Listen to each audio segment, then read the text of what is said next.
कक्षा 6 विषय भाषा भारती के जो विविध प्रश्नावली है उसके प्रश्नों के उत्तर लिखेंगे। ये देखिए, इसमें पाठ 14, 15, 16, 17, 18, 19, 20, 21, 22 के प्रश्नों पर आधारित पाठ पर आधारित प्रश्नों के उत्तर हैं। तो देखते हैं पहला प्रश्न। दूसरा है, रिक्त स्थानों की पूर्ति कीजिए। तो देखिए प्रश्न नंबर का है, अपना काम सफाई से करना महात्मा गांधी को भाता था। इसमें महात्मा गांधी लिखें, काम है। खा है, बसंत के स्वागत में प्रकृति भी गीत गाती है। गा है, परमानंद माधवम की मृत्यु सन 1977 ईस्वी में हुई। गा है, रुपये की अंतर्राष्ट्रीय पहचान है। अणा, सहज शब्द में ता प्रत्यय लगने पर सहजता शब्द बनता है। अगला प्रश्न तीसरा, निम्नलिखित प्रश्नों के उत्तर एक शब्द या एक वाक्य में लिखिए। ये देखिए, का केरलवासी किस चीज़ के शौकीन हैं? उत्तर है, केरलवासी, केरल के लोग नृत्य और संगीत के बड़े शौकीन होते हैं। खा, शीला की रुचि समाज सेवा में कैसे उत्पन्न हुई? उत्तर है, लेखक के घर न होने पर एक दिन उनका पुत्र सोनू छत से गिरकर बेहोश हो गया। मोहल्ले और आसपास के जिस किसी ने भी सुना वह सहायता के लिए दौड़ पड़ा। गरीब अमीर सभी अस्पताल में सोनू की देखरेख के लिए धन और बल से तैयार थे। इस सब को देखकर बेहोश हुई लेखक की पत्नी को ज्ञात ना हो सका कि यह सब क्या है। उसने होश आने पर असंख्य लोगों को सोनू की सहायता के लिए देखा। वह दंग रह गई। साथ ही शीला के अंदर लेखक के सिद्धांतों के प्रति आस्था और विश्वास पक्का होता चला गया कि जो समाज की सेवा में तत्पर रहते हैं, समाज उनकी सेवा में तन मन धन देकर सेवा करता है। उस दिन से शीला की रुचि समाज सेवा में उत्पन्न हो गई। प्रश्न नंबर का, आरुणि ने शिष्य का परम धर्म किसे कहा? उत्तर, आरुणि ने गुरु सेवा को ही शिष्य का परम धर्म कहा। घा, वर्तमान में बसंत का स्वरूप क्यों बदल गया है? उत्तर, लोगों ने अपने स्वार्थ के लिए पेड़ पौधों को काटकर हरियाली को समाप्त कर दिया है, इसलिए बसंत का स्वरूप ही बदल गया है। प्रश्न नंबर 9, बिस्मिल की माताजी ने गृह कार्य की शिक्षा किससे प्राप्त की? उत्तर, पाठ 21 मेरी माँ के पाठ का अभ्यास के अंतर्गत प्रश्न 3 का उत्तर देखें। यानी आप पाठ 21 का जो प्रश्न नंबर 3 का है उसको देख के आप इसका उत्तर लिख सकते हैं। हमारे पाठ 21 वाला वीडियो देखकर भी आप इसका उत्तर लिख सकते हैं। प्रश्न नंबर 4 है, अकर्मक और सकर्मक क्रिया का एक एक उदाहरण लिखिए। पहला, अकर्मक क्रिया, वह हंसता है, हंसना अकर्मक क्रिया है। दूसरा है सकर्मक क्रिया, सीता पत्र लिखती है, लिखना सकर्मक क्रिया है। प्रश्न नंबर 4, निम्नलिखित प्रश्नों के उत्तर 3 से 5 वाक्यों में लिखिए। चौथे का है, गांधी जी आश्रम में कौन कौन से काम स्वयं करते थे? उत्तर, गांधी जी अपने आश्रम में सूत काटते थे, वे कपड़ा बुनते थे, कपास धुनते थे, आश्रम के लोगों के भोजन के लिए अनाज में से कंकड़ चुनकर उसे साफ करते थे, अनाज से आटा बनाने के लिए चक्की भी घिसते थे, अनाज पीसते और पुस्तकों की जल्द भी बहुत अच्छी तरह बनाते थे। प्रश्न नंबर का है, आत्म बलिदान एकांकी का मूल भाव स्पष्ट कीजिए। उत्तर है, आत्म बलिदान एकांकी का मूल भाव यह है कि गुरु और शिष्य दोनों ही एक दूसरे के लिए समर्पित रहते हैं। गुरु को अपने शिष्यों के शारीरिक, बौद्धिक और आत्मिक विकास के लिए हर समय चिंता रहती थी। शिष्य भी आश्रम के सारे कार्यों की पूर्ति तन मन तथा श्रद्धा से करते हैं। धौम्य ऋषि को अतिवृष्टि से खेत की मिट्टी बह जाने की चिंता है, परंतु आरुणि भी उन्हें चिंता मुक्त करने का प्रयास करता है। मेड़ के कटाव में स्वयं लेट जाता है और मिट्टी के कटाव को रोक देता है। गुरु भी उसे तलाशते हुए विपरीत मौसम में जाते हैं, उन्हें उसके स्वास्थ्य की चिंता है। इस तरह गुरु और शिष्य दोनों परस्पर सेवा में समर्पित हैं। प्रश्न नंबर का, हमीर ने कर्तव्य का महत्व किस प्रकार बताया? उत्तर, हमीर रणथंभौर के राणा हैं। वे माहम शाह को अपने यहाँ शरण देने का वचन देते हैं। दिल्ली के बादशाह खिलजी ने उसे मामूली गलती के लिए फांसी की सज़ा देने का आदेश करके उसे जेल में बंद कर दिया। वह जेल से फरार होकर रणथंभौर पहुंचकर अपनी सुरक्षा की गुहार लगाता है, जिसे राणा अभयदान देते हैं। राणा हमीर के सामंत और सरदार सभी इसके विरुद्ध हैं, लेकिन राणा ने अपने क्षत्रियत्व और राजपूत होने की श्रेष्ठता बताते हुए उनकी सलाह नहीं मानी। उन्होंने शरणागत को सुरक्षा देना राजपूत का कर्तव्य बताया।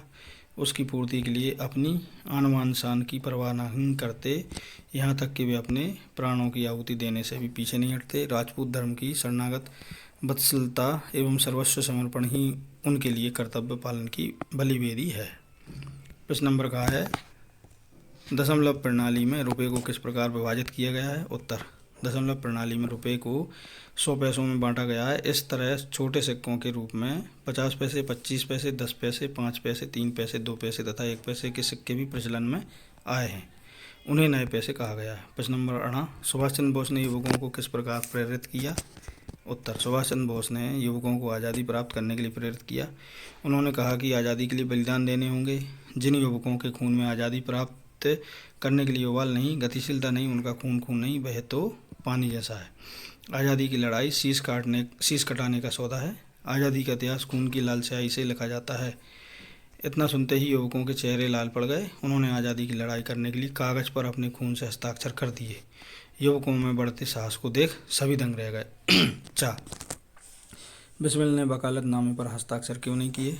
उत्तर, पाठ 21 मेरी माँ के पाठ का अभ्यास के अंतर्गत प्रश्न 4 का उत्तर देखें। इसके लिए आप हमारे पाठ 21 का वीडियो देख सकते हैं और उसमें प्रश्न नंबर 4 का उत्तर इसमें लिखते हैं।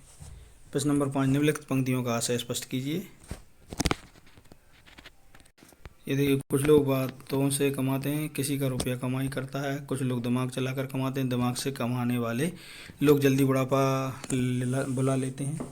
रक्तचाप और जोड़ों के दर्द से परेशान रहते हैं, लेकिन हाथ पैर चलाकर दिमाग से काम करने वाले कभी लाचार नहीं होते।